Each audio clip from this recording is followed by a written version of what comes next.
everyone, my name is Amol More and welcome to our channel Solution to Black Book। तो आज के video में मैं आपको कोई मैथ्स का सम या कॉन्सेप्ट नहीं सिखाने वाला। आज के वीडियो में मैं आपको VJTI क्या है, क्यों है और क्यों ज़रूरी है और क्यों इम्पॉर्टेंट है, क्यों स्पेशल है और वहाँ पे एडमिशन कैसे लिया जाए और एडमिशन लेने के बाद वहाँ का लाइफ कैसे रहेगा, प्लेसमेंट कैसे रहेगा, ऐसे अनगिनत सवाल जो मुझे स्टूडेंट्स ने पूछे हैं उन सारों के जवाब देने का ट्राई करूँगा। ठीक है, तो मैं जो वीडियो बनाने वाला हूँ वो बिल्कुल भी फैक्चुअल वीडियो नहीं रहेगा, वो बहुत ही सब्जेक्टिव वीडियो रहेगा। बिकॉज एनीवेज फैक्ट्स तो हर साल चेंज होते रहते हैं, तो मैं इसका एक सब्जेक्टिव आउटलुक आपको देने वाला हूँ। तो सबसे पहले सवाल, व्हाट इज़ VJTI? तो VJTI का फुल फॉर्म है वीर माता जीजाबाई टेक्नोलॉजिकल इंस्टीट्यूट या फिर टेक्निकल इंस्टीट्यूट। ये बहुत ही पुराना कॉलेज है। कितने साल पुराना मैं नहीं बताऊंगा बिकॉज वो तो आपको इंटरनेट पे भी मिल जाएगा एंड एग्जैक्टली मुझे पता भी नहीं है। तो VJTI है क्या चीज़? VJTI से आपको बीटेक डिग्री मिलती है, बैचलर इन टेक्नोलॉजी। ये एक इंजीनियरिंग का कॉलेज है और ये बीटेक डिग्री आपको क्यों मिलती है? बिकॉज VJTI एक ऑटोनॉमस कॉलेज है। ऑटोनॉमस का मतलब क्या होता है? स्वयं चालित कॉलेज। मतलब VJTI जो करेगा वो अपनी करेगा, मतलब वो एक स्कूल की तरह रहेगा। VJTI के अंदर जो भी डिसीजन होते हैं वो VJTI खुद लेता है। VJTI के एग्ज़ाम्स VJTI खुद लेता है। VJTI के एग्ज़ाम्स चेक भी VJTI खुद करता है। सब कुछ खुद करता है, इसलिए वो ऑटोनॉमस कॉलेज है। ठीक है, एंड वहाँ से जो आपको इंजीनियरिंग की 4 साल बाद डिग्री मिलेगी उसे बीटेक कहा जाएगा। और एल्स अगर आप किसी MU मतलब मुंबई यूनिवर्सिटी के अदर कॉलेजेस में जाते हो, फॉर एग्जांपल अथर्व कॉलेज, ठीक है, या फिर इसके जैसे बहुत सारे कॉलेजेस है, ठीक है, अगर वो कॉलेजेस से आप डिग्री लेते हो मुंबई यूनिवर्सिटी के कॉलेजेस से, तो आपको मिलती है BE डिग्री। ठीक है, BE डिग्री। ठीक है, ओके। तो बीटेक और नॉर्मल BE डिग्री में क्या फ़र्क है? तो बीटेक वाली डिग्री जो है वो आपको ऑटोनॉमस कॉलेजेस से मिलती है और डेफिनेटली उसकी वैल्यू ज़्यादा होती है BE वाली डिग्री से। एक्चुअली दोनों चीज़ें सेम ही है, कुछ फ़र्क नहीं है। सिर्फ बीटेक बोला इसलिए जाता है बिकॉज वो आपको VJTI से मिल रही है, ठीक है, या फिर इसके जैसे ऑटोनॉमस कॉलेजेस से मिल रही है। VJTI जैसे और भी ऑटोनॉमस कॉलेजेस है। ठीक है, तो व्हाट इज़ VJTI में और क्या चीज़ बताने लायक है? तो VJTI एक ऐसा कॉलेज है जो अपने महाराष्ट्र में अगर आप कंसिडर करो, ठीक है, महाराष्ट्र में नॉर्मल इंजीनियरिंग कॉलेजेस में कंसिडर करो तो उसको मैं रैंक करूँगा नंबर 1। ठीक है, I will rank it as number 1 definitely. COEP ये एक कॉलेज है पुणे वाला, वो भी कॉलेज अच्छा है। बट मैं ये वीडियो अगर मुंबई की पब्लिक के लिए बात करूँ, मुंबई के स्टूडेंट्स के लिए बात करूँ, तो VJTI घर के पास है एंड मैं भी मुंबई में ही रहता हूँ, तो मेरे हिसाब से VJTI is a lot better. Okay, मैं COEP जाके भी आ चुका हूँ। COEP भी बहुत अच्छा कॉलेज है बट वो पूना में है। ठीक है, that is why I took admission in VJTI। Okay, I am a VJTI 2014 pass out with civil engineering degree. ठीक है, बीटेक इन सिविल इंजीनियरिंग। ठीक है, तो VJTI के बारे में मुझे कैसे पता चला वो आपको बताता हूँ। जैसे ही मेरा 12th का एग्ज़ाम हो गया था उसके बाद मेरे एक सर थे, युवराज सर, उनसे मैंने पूछा था कि सर कौन से कॉलेज में इंजीनियरिंग के लिए एडमिशन लूँ। मेरा आउटलुक क्या था कि मेरा आउटलुक था इंजीनियरिंग का कॉलेज तो कोई भी हो, फ़र्क क्या पड़ेगा, इंजीनियर अच्छा होना चाहिए, राइट। ये मेरा आउटलुक था। तो मैं बोला कि मुंबई में जो भी सबसे पास है, सबसे अच्छा है, वो कॉलेज में मैं एडमिशन लूँगा। तो ये अपने को ब्रिंग आउट करता है अपने सेकंड सवाल के उधर, why is it special, why VJTI special. तो युवराज सर ने मुझे एक चीज़ कही थी, बेटा ये है VJTI और ये है अदर कॉलेजेस। ये है 2010 की बात, ठीक है, ये है अदर कॉलेजेस। जो डिग्री तुम VJTI से करोगे और जो डिग्री तुम अदर कॉलेजेस से करोगे, डेफिनेटली VJTI का जो वैल्यू रहेगा वो अदर कॉलेजेस से 10 टाइम्स बेटर रहेगा। 10 टाइम्स एक्सपोजर ज़्यादा मिलेगा और 10 टाइम्स लाइफ आसान हो जाएगी। जैसा अनन्या पांडे ने स्ट्रगल किया है वैसा स्ट्रगल आपको नहीं करना पड़ेगा अगर आप VJTI से पास आउट हो तो। ठीक है, अदर कॉलेजेस से डेफिनेटली स्ट्रगल पीरियड ज़्यादा होता है after you pass out. Okay, ना वाई इज़ इट स्पेशल में कुछ चीज़ें मैं नोट डाउन करना चाहूँगा। पहली चीज़ तो वो ऑटोनॉमस है। दूसरी चीज़ वहाँ पे प्लेसमेंट्स अच्छी होती है, बहुत अच्छी होती है। और तीसरी और सबसे इम्पोर्टेंट चीज़ मैं बताना चाहूँगा कि you can never fail, you can never fail. ठीक है, वीजेटीआई में फेल होना मुश्किल ही नहीं, नामुमकिन है। ठीक है, ये मैं आगे जाके कुछ स्लाइड्स में एक्सप्लेन करने वाला हूँ। और चौथी जो चीज़ है मैं जो बताना चाहूँगा कि जो स्पेशल है वीजेटीआई के बारे में, कि वो दादर में है। ठीक है, एक्सेसिबल फ्रॉम एवरीवेयर, बहुत पास है दादर। एक क्या बोल सकते हैं, बहुत ही एक्सेसिबल जगह है मुंबई का, वहाँ पहुँचना बहुत आसान है। सो दैट इज़ वाई ये बहुत स्पेशल चीज़ है कॉलेज के बारे में। पांचवा चीज़ मैं आपको जो बताना चाहूँगा इज़ दैट वीजेटीआई क्यों स्पेशल है। तो वीजेटीआई इसलिए भी स्पेशल है कि इधर एडमिशन लेने के लिए पूरे महाराष्ट्र से लोग कंपटीशन करते हैं, एंड एवरीवन वांट्स एडमिशन इधर इन वीजेटीआई और इन सीओईपी। ठीक है, so that is Y VJTI is so special. तो डेफिनेटली आपको इसमें से जो पॉइंट्स अच्छे लगे रहेंगे सबसे, वो तो यही रहेंगे कि placement and you can never fail. ये दो पॉइंट्स आपको बहुत अच्छे लगे रहेंगे, जो आगे की स्लाइड्स में मैं एक्सप्लेन करने वाला हूँ। ठीक है, अगली स्लाइड की तरफ बढ़ते हैं। Which streams are available and how many streams per seat. तो ये थोड़ा फैक्चुअल चीज़ है, ठीक है, how many streams per seat, but ये बताना थोड़ा ज़रूरी है, इसलिए मैं बता रहा हूँ। तो सबसे पहले जो मदर ब्रांच है वो मैं बता देता हूँ। एक तो होती है मैकेनिकल इंजीनियरिंग, ठीक है, दूसरी होती है सिविल, ओके, फिर बोल सकते हो आप कंप्यूटर इंजीनियरिंग, फिर आती है उसकी other branches. For example production आ जाता है, प्रोडक्शन इंजीनियरिंग। ठीक है, मैं सारी स्ट्रीम्स लिखने वाला हूँ। फिर आता है टेक्सटाइल इंजीनियरिंग, फिर आता है इलेक्ट्रिकल इंजीनियरिंग, फिर आता है ईएक्सटीसी। ठीक है, ईएक्सटीसी आता है। ठीक है, तो ये देखो मैंने 7 स्ट्रीम्स लिख दी है, mechanical, civil, computer, production, textile, electrical, EXTC. ठीक है, ये सारी मेन ब्रांचेस है। ओके, इलेक्ट्रिकल बोलो, और एक ब्रांच है इलेक्ट्रॉनिक्स भी है। ठीक है, तो ज़्यादा कुछ फ़र्क नहीं है एक्चुअली। ये देखो, ये ईएक्सटीसी ब्रांच मतलब electronics and telecommunication, and electronics मतलब कोर इलेक्ट्रॉनिक्स का पार्ट उसमें आएगा। सो मोस्टली ये 8 इंपॉर्टेंट ब्रांचेस जो है वो अपने वीजेटीआई में है। ठीक है, हाउ मेनी सीट्स पर स्ट्रीम, तो आप ये पकड़ के चलो कि पर स्ट्रीम के लिए कुछ 60 to 70 सीट्स अवेलेबल रहती है। डेफिनेटली ये ईयर वाइज फ्लक्चुएट होता रहता है, बट आप ये पकड़ के चलो कि हर साल आपको 60 से 70 अराउंड 72 सीट्स पर स्ट्रीम होती है। कुछ स्ट्रीम्स में कभी कभी सीट्स कम होती है, जैसे प्रोडक्शन में और टेक्सटाइल में पहले बहुत कम सीट्स थी, बट अभी वो बढ़ा दी गई है। ठीक है, तो ये सारी स्ट्रीम्स आपको मिलेंगी, और आप ये पकड़ के चलो कि हर स्ट्रीम में 60 से 70 बच्चों को एडमिशन मिल जाता है। तो टोटल 8 स्ट्रीम्स है, तो आप 7 8 56 कर लो, मतलब 560, मतलब 560 से 600 स्टूडेंट्स जो होते हैं वो हर साल वीजेटीआई में एडमिशन लेते हैं। तो इसका मतलब आप लॉजिक लगाओ कि महाराष्ट्र से जो लाखों बच्चे हैं उन सबको एडमिशन वीजेटीआई में चाहिए, बट कितने लोगों का एडमिशन मिलने वाला है? 560 से 600। क्या ये चीज़ मुश्किल है? तो ये हम आगे देखेंगे कि ये मुश्किल है, आसान है कि नहीं। ठीक है, तो यहाँ पे हमने क्या देखा कि how many which streams are available, तो ये इंपॉर्टेंट जो 8 स्ट्रीम्स ही वो मैंने बता दी। हाउ मेनी सीट्स, तो आप पकड़ के चलो कि 70 से 72 सीट्स अवेलेबल रहती है। ठीक है, और एक चीज़ जो मैं बताना चाहूँगा, ईएक्सटीसी जो है, ईएक्सटीसी ये वीजेटीआई में नया ब्रांच है, बाकी सारी पुरानी ब्रांचेस है। ईएक्सटीसी नया खुला था जब मैंने एडमिशन लिया था, दैट इज़ इन 2010। तो अभी उसको ऑलमोस्ट 10 ईयर्स तो हो ही गए हैं। ठीक है, बाकी सारी पुरानी ब्रांचेस है। तो अगर आपको देखना है वीजेटीआई, उसमें एडमिशन लेना है, तो बेसिकली आप वो 600 बच्चों में से रहेंगे पूरे महाराष्ट्र में जिनको वीजेटीआई में एडमिशन मिलता है। तो अभी ये सुनने में थोड़ा डिफिकल्ट लग रहा रहेगा कि वीजेटीआई में एडमिशन मिल सकता है या नहीं। तो आते हैं अगली स्लाइड पे। अगली स्लाइड है, is it difficult to pass in VJTI. Okay, तो is it difficult to pass in VJTI, so इसको मैं चेंज करूँगा थोड़ा।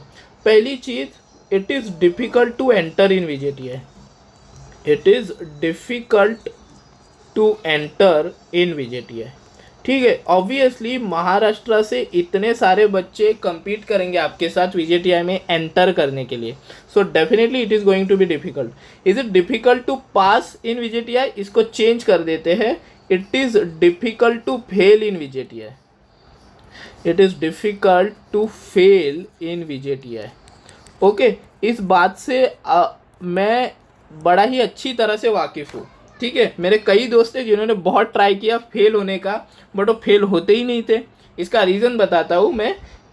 ये एक ऑटोनॉमस यूनिवर्सिटी है, ठीक है, ऑटोनॉमस कॉलेज है। मतलब देखो, आप रोज़ स्कूल में जाते हो वैसे ही आप रोज़ कॉलेज में जाओगे या फिर नहीं जाओगे, फिर भी एक चीज़ रहेगा कि सेमेस्टर में जो पर्टिकुलर एग्ज़ाम्स होती है उसके लिए जो सिलेबस रहता है वो कोई बुक नहीं रहती, कोई रेफरेंस बुक नहीं रहती।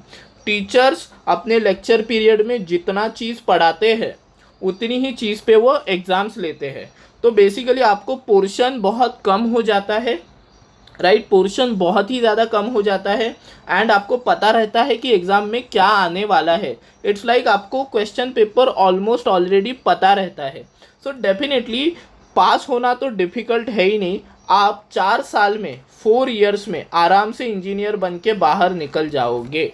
अगर यही बात मैं करूँ MU की, मतलब मुंबई यूनिवर्सिटी की, तो मुंबई यूनिवर्सिटी में 4 साल में इंजीनियरिंग करना बहुत मुश्किल बात है। अगर आप 4 साल में कर लेते हो और आप एक एवरेज स्टूडेंट हो तो आपने बहुत बहुत बहुत मुश्किल चीज़ अचीव कर ली है।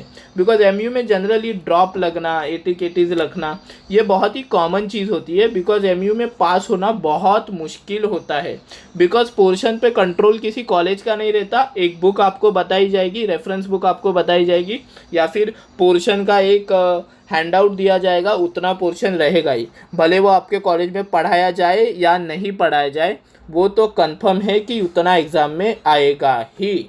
So that is why it is very difficult to pass in MU, but it is very difficult to fail in VJTI।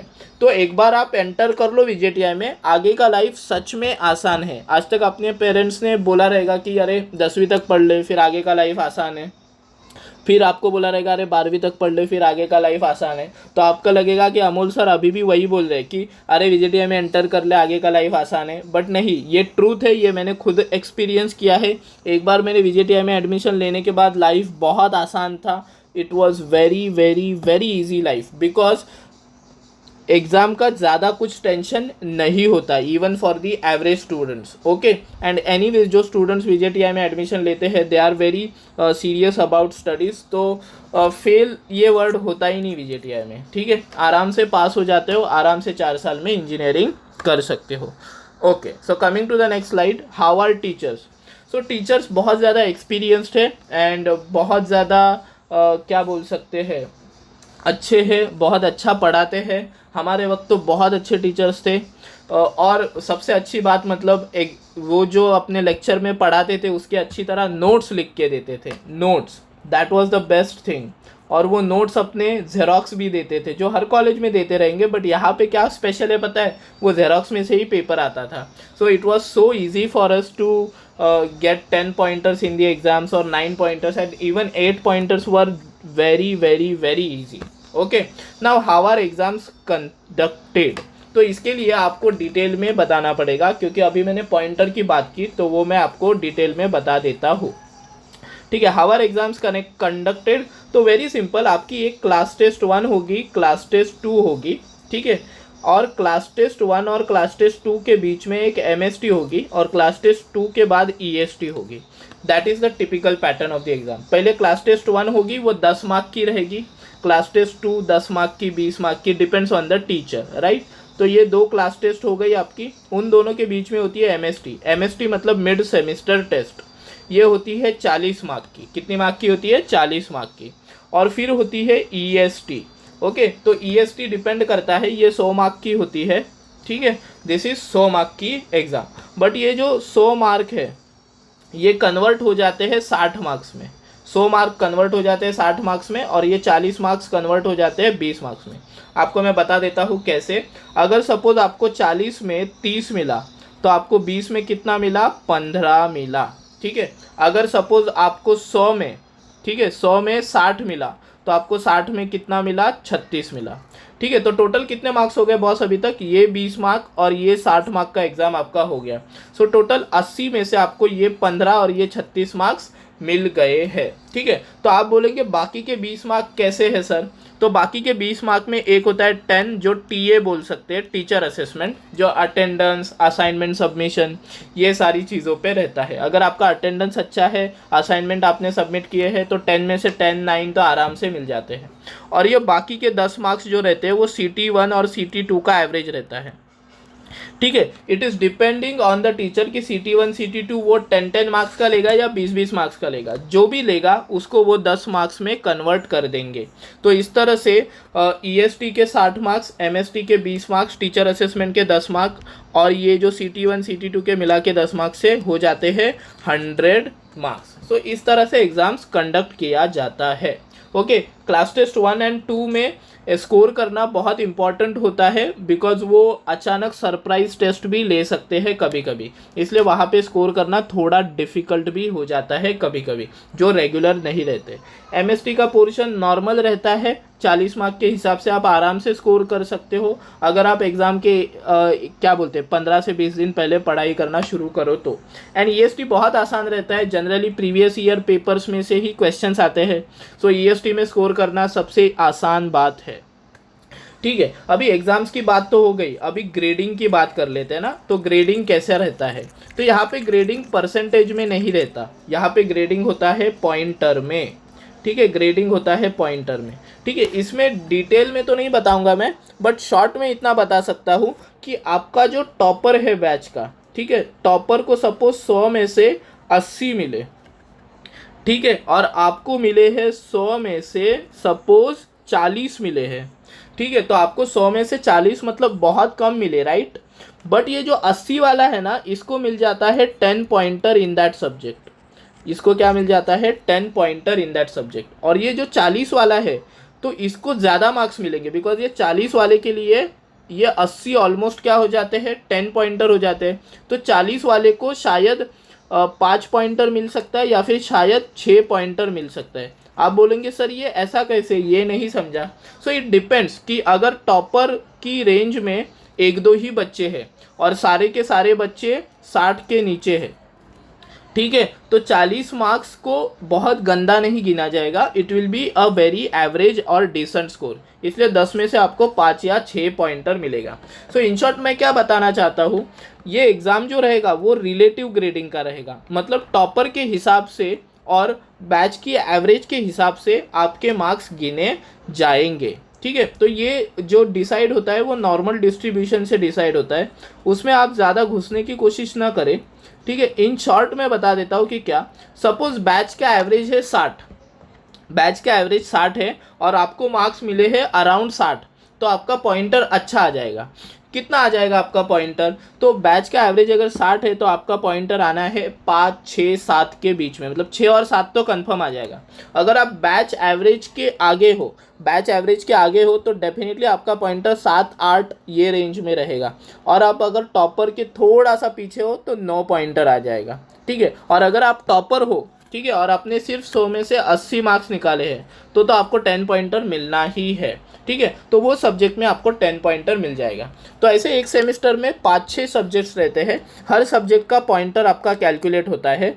कुछ सब्जेक्ट का वेटेज ज़्यादा रहता है तो उनके पॉइंटर को ज़्यादा इंपॉर्टेंस मिल जाता है, कुछ सब्जेक्ट्स का पॉइंटर कम रहता है तो उनको कम वेटेज मिल जाता है। ठीक है, मतलब सपोज शुरुआत के सेमेस्टर में मैथ्स को ज़्यादा वेटेज रहता है तो उसमें 10 पॉइंटर मिलना मतलब आपका फाइनल पॉइंटर बहुत ज़्यादा अच्छा आ जाएगा। और किसी प्रैक्टिकल को वेटेज रहता है 1.5, मतलब बहुत कम वेटेज रहता है, मतलब कैसे बताऊँ, मैथ्स के हिसाब से उसको 1/3 वेटेज रहता है, तो उसमें 10 पॉइंटर निकाल के आप ज़्यादा कुछ कर नहीं पाएंगे पॉइंटर में। ज़्यादा से ज़्यादा पॉइंटर चाहिए तो हाई वेटेज जो सब्जेक्ट्स रहते हैं उनमें आपका पॉइंटर ज़्यादा आना चाहिए। तो इसमें आपको इतना ज़्यादा पढ़ने की ज़रूरत नहीं है, फ़िलहाल इतना ही समझ लो कि CT1 CT2 जो होगा उसको 10 मार्क्स में कन्वर्ट करेंगे, MST के 40 मार्क को 20 मार्क में कन्वर्ट करेंगे, EST के 100 मार्क को 60 मार्क में कन्वर्ट करेंगे। और आपका जो पॉइंटर रहेगा वो टॉपर के हिसाब से नॉर्मल डिस्ट्रीब्यूशन होगा, मतलब एवरेज आउट होगा और आपको आसानी से पॉइंटर मिल जाएगा। तो कौन सा पॉइंटर अच्छा है? मैं बोलूँगा 8+ pointer is very good. Okay, 8+ pointer is very very good, ठीक है। और अगर आपको 5 और 6 पॉइंटर है तो वो बैड है क्या, तो वो मैं प्लेसमेंट के स्लाइड में बताऊंगा। तो इस तरह से टीचर्स है और एग्ज़ाम्स कंडक्ट किए जाते हैं। So I hope you understood this slide. Moving to the next slide, how does the placement occur and what's the package.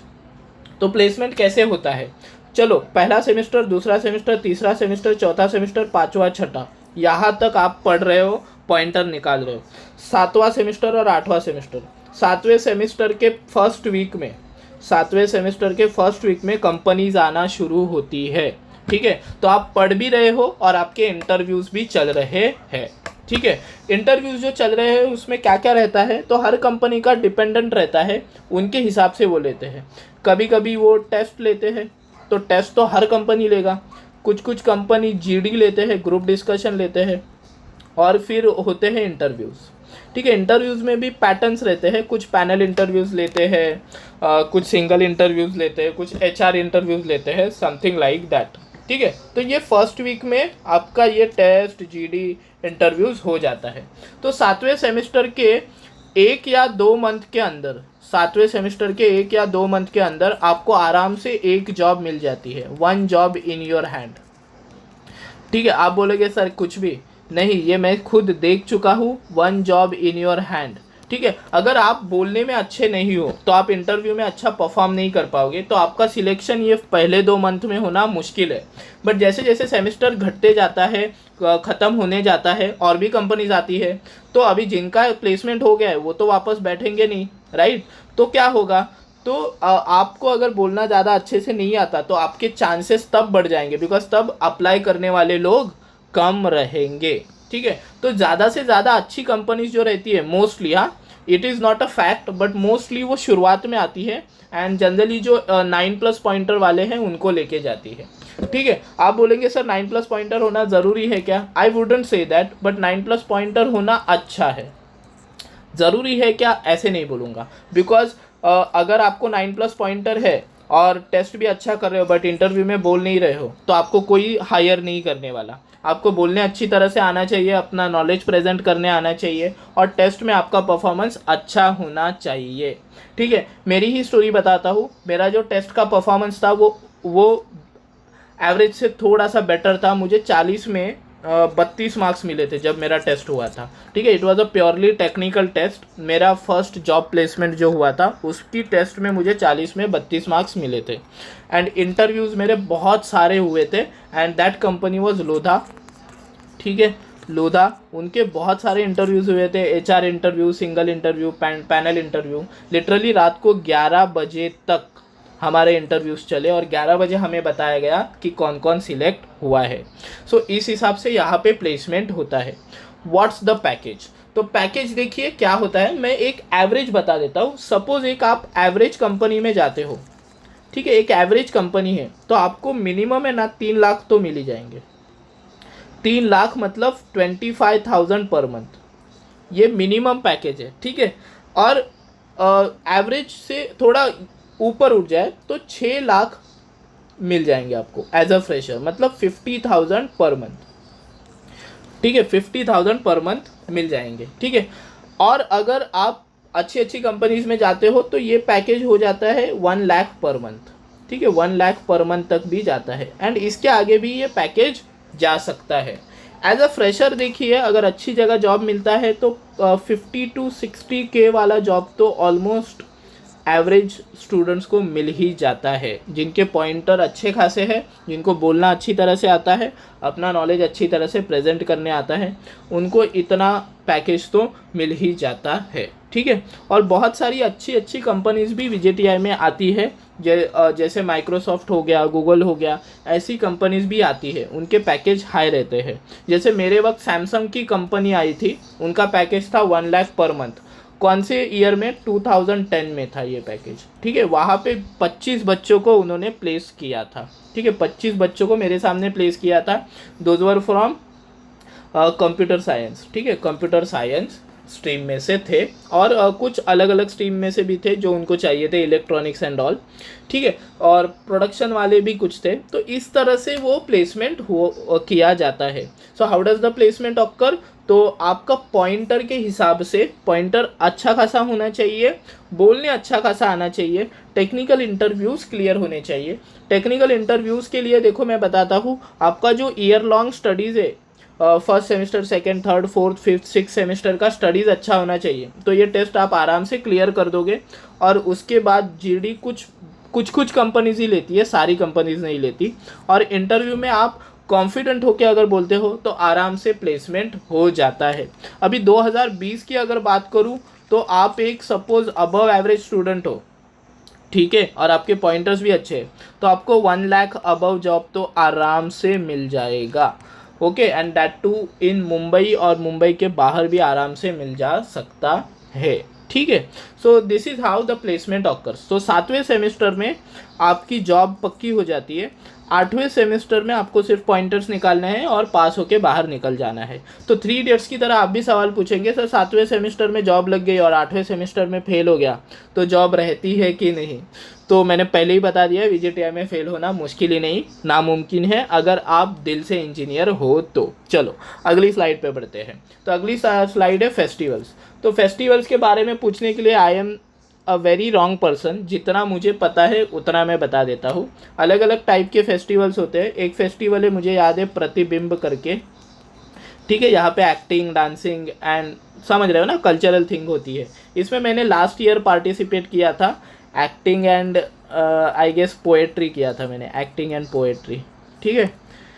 और कुछ फेस्टिवल्स होते हैं। टेक्नो वांजा करके एक बहुत बड़ा फेस्टिवल होता है, जो गीक लोग रहते हैं वो लोग इसमें पार्टिसिपेट करते हैं। बहुत ही अच्छा फेस्टिवल रहता है, बहुत ही बड़ी स्केल पे होता है। और भी छोटे छोटे फेस्टिवल रहते हैं। यहाँ पे कमिटीज़ भी रहती है अलग अलग, बट उनके बारे में मैं आपको ज़्यादा नहीं बता पाऊँगा बिकॉज मुझे उतना ज़्यादा इंटरेस्ट नहीं था कमिटीज़ वगैरह में।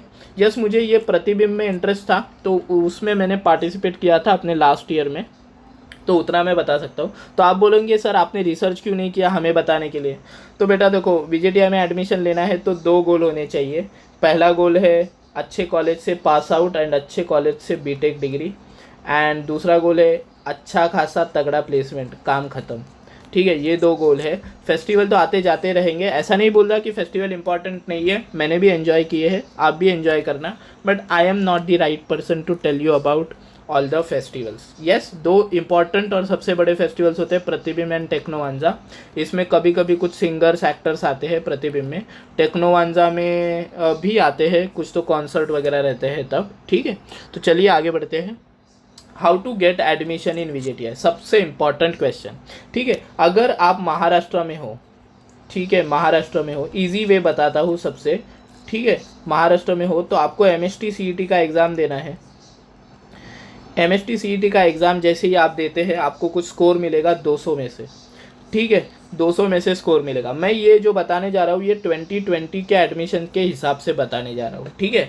हर साल थोड़ा डायनामिक्स चेंज होता है बिकॉज आजकल बच्चों के मार्क्स थोड़े कम होने लगे हैं, and that is a fact, ठीक है। तो 2020 में जो एडमिशन होंगे उस हिसाब से बताता हूँ। सपोज आप जनरल कैटेगरी के हो, ठीक है, एंड आपका स्कोर अगर 150 प्लस है, ठीक है, जनरल कैटेगरी के हो और आपका 200 में 150 प्लस स्कोर है, तो आप भूल जाओ, आपका एडमिशन आराम से हो जाएगा वीजीटीआई में, आप बाकी कॉलेजेस भूल जाओ। बट आप बोलोगे सर स्ट्रीम, मेरे को स्ट्रीम यही चाहिए, ठीक है। सपोज आपको कंप्यूटर साइंस चाहिए तो होना मुश्किल है, ठीक है। और सपोज आपको मैकेनिकल चाहिए तो होना मुश्किल है 150 या उसके बिलो वाले स्कोर पे, ठीक है। इनके लिए डेफिनेटली 180 प्लस स्कोर लगेगा, ठीक है। ऐसा नहीं कि इतना ही स्कोर लगता है, कम में भी एडमिशन हो जाता है, बट वो ईयर वाइज वेरी करता है। बट मेरे हिसाब से अगर आपको 150 प्लस मार्क्स है, so it is a very good score for this year. बहुत अच्छा स्कोर है, आपका एडमिशन वीजीटीआई में हो जाएगा अगर आप जनरल कैटेगरी के हो तो। सपोज आप अदर देन जनरल कैटेगरी के हो तो आपके लिए कौन सा स्कोर अच्छा है? मैं बोलूँगा 120 प्लस स्कोर लाओ, चाहिए वो स्ट्रीम आराम से मिल जाएगा, जो भी स्ट्रीम आपको चाहिए आराम से मिल जाएगा, कोई टेंशन वाली बात नहीं है, ठीक है। तो आप बोलेंगे सर कौन सा स्ट्रीम अच्छा है? तो बेटा देखो, मैं 2 तरीके से इसका आंसर देना चाहूँगा। एक पर्सन वाइज, ठीक है, पर्सन टू पर्सन थिंकिंग जो होता है, और एक रियलिटी वाइज बताता हूँ, ठीक है, तो पहले पर्सन वाइज बताता हूँ जो हर कोई आपको आंसर देता। बेटा इंजीनियरिंग करनी है तो जिसमें मज़ा आता है वो करो, तो जो स्ट्रीम आपको अच्छी लगती है उसमें करो, ठीक है। दैट इज़ पर्सन वाइज, मतलब पर्सन टू पर्सन थिंकिंग यही होता है। अरे मेरे को कंप्यूटर्स अच्छा लगता है तो मुझे कंप्यूटर्स ही चाहिए। आजकल कंप्यूटर सबको अच्छा लगता है, जो बच्चा पैदा होता है उसको भी कंप्यूटर अच्छा लगता है। तो इसका मतलब ये नहीं कि वो कंप्यूटर इंजीनियरिंग कर सकता है या उसे करना चाहिए। डेफिनेटली ये करियर काउंसलिंग सेशन नहीं है, बट मैं बताना चाहूँगा कि क्या इंपॉर्टेंट है। आपने कंप्यूटर इंजीनियरिंग की from a very normal college, ठीक है, from a very normal college, and आपने सपोज, चलिए मैंने सिविल इंजीनियरिंग किया है ना, मैंने सिविल इंजीनियरिंग की फ्रॉम VJTI, ठीक है। तो आप ये जो कंप्यूटर इंजीनियरिंग की है फ्रॉम अ नॉर्मल कॉलेज, उससे देखिए कितने गुना ज़्यादा और कितने आसानी से, उससे 20 गुना आसानी से आप जॉब पा सकते हो, ठीक है। कितना आसानी से? 20 गुना आसानी से। एंड एक एवरेज बंदे के लिए इनसे 4 गुना ज़्यादा सैलरी कमा सकते हो। तो यहाँ पे आपको समझ गया रहेगा कि क्या इंपॉर्टेंट है। That is the reality. अगर आप इवन टेक्सटाइल इंजीनियर भी हो, सपोज टेक्सटाइल इंजीनियर भी हो, बट आप अच्छे कॉलेज से हो, फॉर एग्जांपल VJTI से हो, तो भी लाइफ सेट है बॉस, ठीक है। तो स्ट्रीम रियलिटी में इम्पॉर्टेंट है क्या? तो अगर आपको मैटर करता है प्लेसमेंट, तो मैं बोलूँगा स्ट्रीम यहाँ पे उतना इम्पॉर्टेंट नहीं है। ऐसा भी नहीं बोलूँगा कि आपको बिल्कुल इंटरेस्ट नहीं है और आप वो स्ट्रीम कर लो, ठीक है। ऐसा क्लोज बाय स्ट्रीम कर लो, मतलब इलेक्ट्रॉनिक्स चाहिए, इलेक्ट्रिकल मिल गया, या फिर इलेक्ट्रॉनिक्स एंड टेलीकम्युनिकेशन चाहिए, इलेक्ट्रॉनिक्स मिल गया, तो यहाँ पे आप थोड़ा सा एडजस्ट करके VJTI में जा सकते हो। दैट विल बी बेस्ट, क्योंकि VJTI का ऑरा ही अलग है। आपका प्लेसमेंट आराम से हो जाएगा, ठीक है, 4 साल आराम से बीतेंगे, आप आराम से इंजीनियर बन जाओगे और हायर पैकेजेस मिलेंगे। और VJTI के नाम में हवा है। देखिए एक इंटरव्यू हो रहा है सपोज, और इंटरव्यू के लिए 12 बंदे बैठे हैं, कितने? 1 डज़न बंदे बैठे हैं, ठीक है। आप एक हो VJTI से और ये 11 है नॉर्मल कॉलेज से। प्रेफरेंस किसको मिलेगा? VJTI वाले को। दैट इज़ द रियलिटी, ठीक है। सपोज आप 12 लोग हैं, उसमें से एक VJTI का है, ठीक है, और एक IIT का है और एक नॉर्मल कॉलेज का है, तो प्रेफरेंस किसे मिलेगा? VJTI and IIT। Definitely IIT वाले को ज़्यादा प्रेफरेंस मिलेगा, बट इन दोनों में भी किसको जॉब मिलेगा? जो अच्छी तरह से अपना नॉलेज प्रेजेंट कर पाता है, उसका एप्लीकेशन कर पाता है, ठीक है। सो डेफिनेटली ये किसी को भी मिल सकता है, VJTI वाले को भी मिल सकता है, IIT वाले को भी मिल सकता है, depends on how you present your knowledge. So how to get admission in VJTI? तो बेटा अगर आप जनरल कैटेगरी के हो तो 150 प्लस मार्क्स लाओ, आप रिजर्व कैटेगरी के हो तो 120 प्लस मार्क्स लाओ, एंड आपको आराम से VJTI में एडमिशन मिल जाएगा CET के थ्रू। ज़्यादा कुछ स्ट्रेस लेने की ज़रूरत नहीं है, ठीक है। So this is how you get admission in VJTI, ठीक है। अभी एडमिशन लेने के बाद सपोज आपको किसी ऐसे स्ट्रीम में एडमिशन मिला जो आपको नहीं लेनी थी। सपोज आपको प्रोडक्शन में एडमिशन मिला, ठीक है, and you are okay with it कि चलिए VJTI में एडमिशन है, प्रोडक्शन में मिला है, चल जाएगा मुझे, ठीक है, कतई चल जाएगा। बट आप फर्स्ट सेमेस्टर और सेकेंड सेमेस्टर पढ़ाई करो, ठीक है, अच्छा पॉइंटर निकालो। अगर आपका पॉइंटर अच्छा है तो थर्ड सेमेस्टर में आप प्रोडक्शन से शायद कंप्यूटर में भी जा सकते हो, शायद मैकेनिकल में भी जा सकते हो। It will depend on the condition that year. आप बोलोगे सर ये कैसे पॉसिबल है? So let me tell you the reality. First semester और सेकेंड सेमेस्टर का सबका पोर्शन सेम होता है। थर्ड सेमेस्टर से एक्चुअल कोर इंजीनियरिंग स्टार्ट होता है, ठीक है। तो फर्स्ट और सेकेंड सेमेस्टर के बाद क्या होता है, कुछ लोग दूसरा कोर्स करने निकल जाते हैं, कुछ लोग इंजीनियरिंग क्विट करते हैं, कुछ सीट्स खाली रह जाती है, कुछ लोगों को IIT या किसी कोर्स में एडमिशन मिल जाता है, वहाँ चले जाते हैं, तो कुछ सीट्स खाली रह जाती है, ठीक है। तो क्या होता है, उसकी वजह से होल्स क्रिएट होते हैं। आपने ये सेमीकंडक्टर में पढ़ा रहेगा ना, एक इलेक्ट्रॉन यहाँ से वहाँ गया तो यहाँ पे होल क्रिएट होता है। तो वैसा ही फंडा होता है ये ऑफलाइन वाले राउंड में। ये होता है थर्ड सेमेस्टर में। ये जो ऑफलाइन वाला राउंड है, इंटर ब्रांच चेंजिंग, इसको कहते हैं इंटर ब्रांच चेंजिंग, ठीक है। तो इंटर ब्रांच चेंजिंग होता है, इसकी पॉसिबिलिटी कितनी है?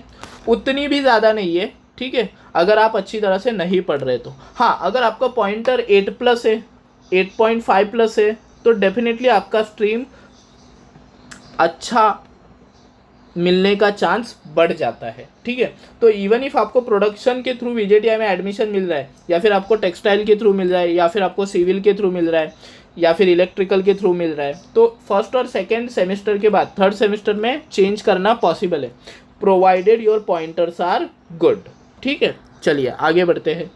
What could be the best strategy to get into VJTI। पहली चीज़ तो CET अच्छी तरह क्लियर करनी है। मैथ्स के लिए आपको मिलते हैं 90 मिनट्स, और 90 मिनट्स में 50 क्वेश्चंस रहते हैं जिनको 100 मार्क्स रहते हैं। और फिज़िक्स के लिए आपको फिज़िक्स प्लस केमिस्ट्री के लिए 90 मिनट्स मिलते हैं। क्वेश्चन कितने रहते हैं, 100 क्वेश्चंस रहते हैं और 100 मार्क्स रहते हैं।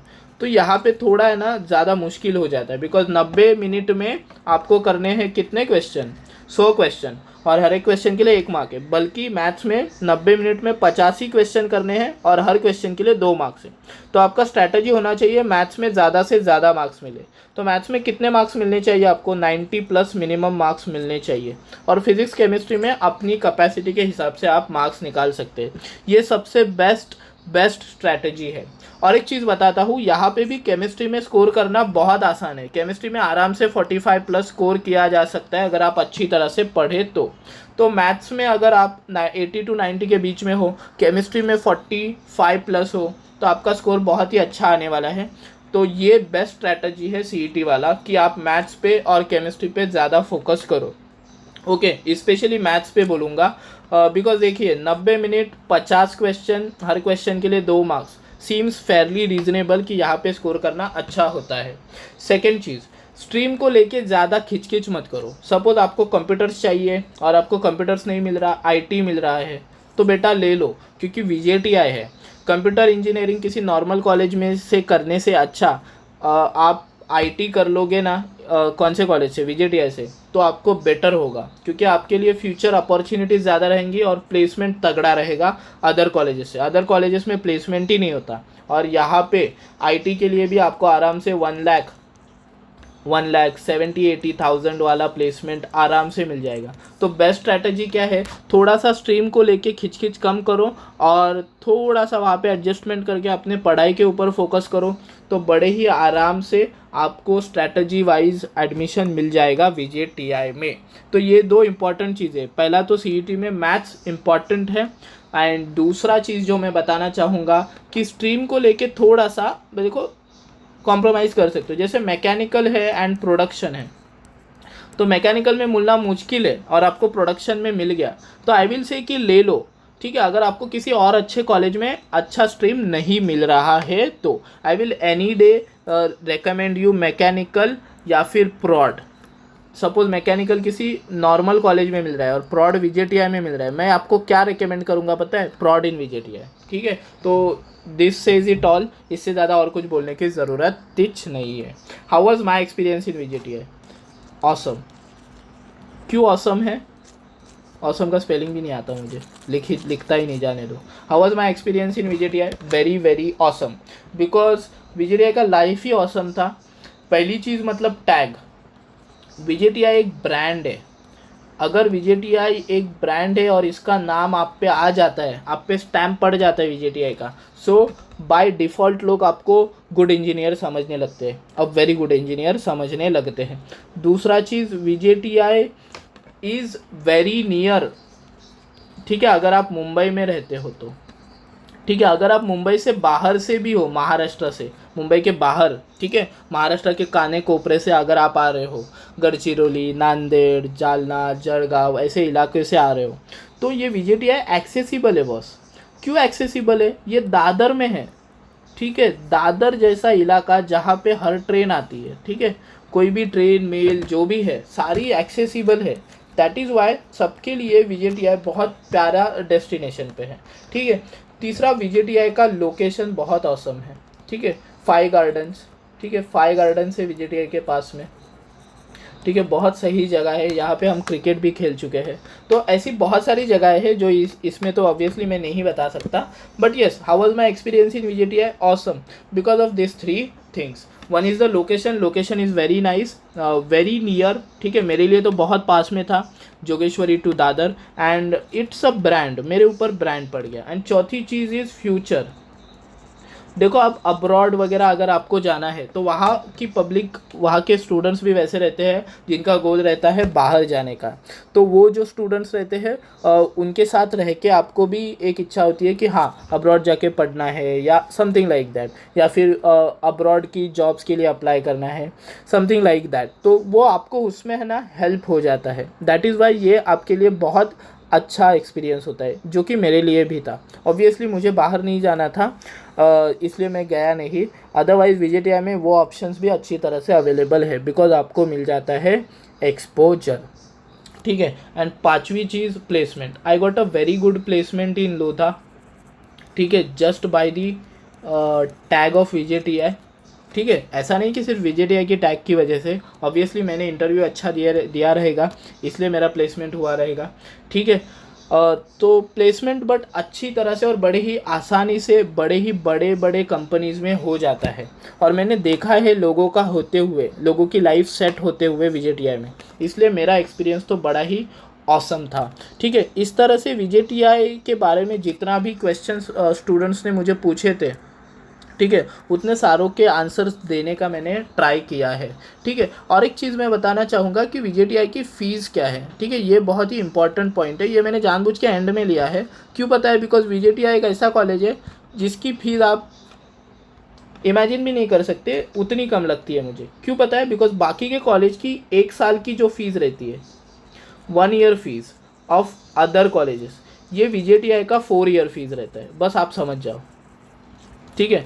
तो बाकी कॉलेज का 1 साल का फ़ीस अराउंड 3 लाख रहता है और VJTI का 4 साल का फ़ीस अराउंड 3 लाख रहता है। तो आप समझ ही जाओ, क्वालिटी है और कम कॉस्ट में भी मिल रहा है। अगर आप ओपन कैटेगरी से हो तो आपको 3 लाख फ़ीस है, और अगर आप किसी रिजर्व्ड कैटेगरी में से हो तो आप समझ लो कि ये 3 लाख नहीं, आपको ऑलमोस्ट बहुत कम में, ठीक है, लेट मी से 20-30,000, एक्चुअली उतने भी नहीं भरने पड़ते, ठीक है, बहुत कम रहते हैं फ़ीस।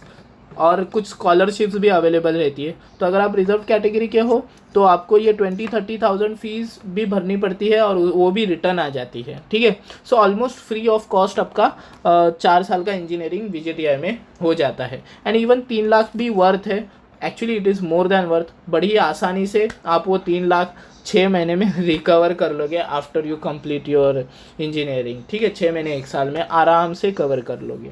सो इस तरह से हम ये VJTI वाले वीडियो में डिटेल में सब कुछ देख चुके हैं, सोच चुके हैं, समझ चुके हैं। और लास्ट में मैं मेरा रिकमेंडेशन देना चाहूँगा। मेरा रिकमेंडेशन यही रहेगा कि देखो, any day VJTI is a brand, ठीक है। बट सपोज आपको VJTI में एडमिशन नहीं मिला तो मुंबई में और पास में कौन से अच्छे कॉलेजेस है जो VJTI से इक्विवेलेंट है, तो वो भी बताना चाहिए। बिकॉज सक्सेस का प्लान सबके पास है बट फेल्यूर का प्लान किसी के पास नहीं है। तो वो फेल्यूर का प्लान भी मैं बता देता हूँ। एक्चुअली मैं उसे फेल्यूर नहीं बोलूँगा, VJTI में एडमिशन नहीं मिला, इट्स नॉट अ फेल्यूर, ठीक है। तो क्या, तो VJTI में नहीं मिला तो आप कहाँ पे ट्राई कर सकते हो? SPCE, it's a very good college. SPIT again very good college. KJ Somaiya very good college, ठीक है, KJ सोमैया, ठीक है। फिर है DJ Sanghvi again very good college. तो ये ऐसे कुछ गिने चुने कॉलेजेस के नाम मैंने यहाँ पे लिखे हैं जो VJTI से इक्विवेलेंट है और उतने ही अच्छे हैं। So I will any days recommend you this colleges and SPCE is a very good college also, ठीक है। तो अगर आपको VJTI में एडमिशन नहीं मिलता, नो स्ट्रेस बॉस, इन चारों में से कोई एक भी अगर आप ट्राई करते हो तो भी सॉर्टेड है। तो बेसिकली आपके पास अच्छे और 5 अच्छे ऑप्शंस है जहाँ पे VJTI के इक्विवेलेंट प्लेसमेंट भी होता है और वो कॉलेजेस भी अच्छे हैं। तो इस तरह हम ये वीडियो में डिटेल में डिस्कस कर चुके हैं कि VJTI कैसा है, क्या है, VJTI में क्यों जाना चाहिए, ठीक है। अगर ये आपको वीडियो अच्छा लगा है, इन्फॉर्मेटिव लगा है, तो प्लीज़ लाइक कीजिए वीडियो को। ऑल्सो और एक चीज़ बताना चाहूँगा, I don't like it to be factual, इसलिए मैंने फैक्ट्स नहीं बताए हैं, ये ग्रेडिंग है कॉलेज का, वो ग्रेडिंग है, मैंने सारी रियलिटी आपको बताई है, ठीक है। जो रियलिटी कहाँ पे है? VJTI के नाम में है, because VJTI is a brand. तो लास्ट में इतना ही बोलना चाहूँगा, आमची आई तुमची आई वीर माता Jijabai. Thank you for watching the video guys. If you like this video, please subscribe to our channel, and this is Amol More saying bye bye to you.